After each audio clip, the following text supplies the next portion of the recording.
জন্য সেই মহান আল্লাহর শুকরিয়া আদায় করছি আলহামদুলিল্লাহ। বিশ্ব মানবতার মুক্তির দূত, মুক্তির দিশারি, আখিরাতের শাফায়াতকারী নবী জনাব মুহাম্মদ রাসূলুল্লাহ সকলে পড়ি সাল্লাল্লাহু আলাইহি সাল্লাম।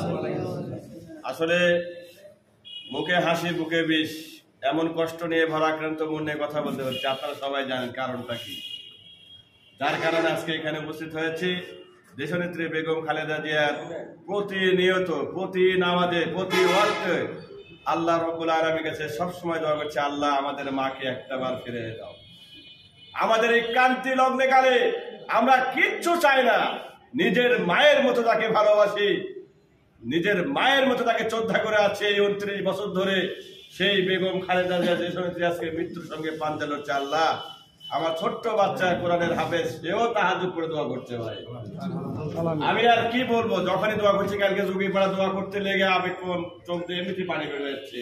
যখন দেশনেত্রী বেগম খালেদা জিয়ার কথা মনে আসছে, তখন আমার গায়ের লোমটা এমনিতে দাঁড়িয়ে যাচ্ছে।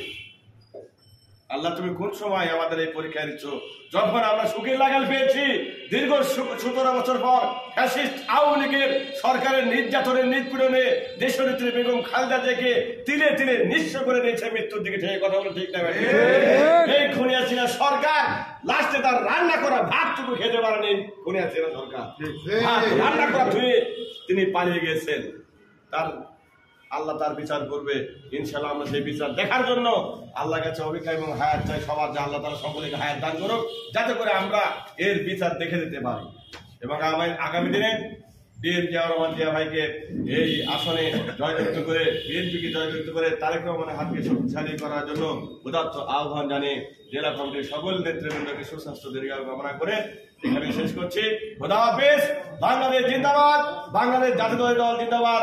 শহীদ জিয়া অমর হোক, খালেদা জিয়া সুস্থতা হয়ে আমাদের মাঝে ফিরে আসুক। আগামী দিনে তারুণ্যের অহংকার জনাব তারেক রহমান জিন্দাবাদ, জিন্দাবাদ, জিন্দাবাদ।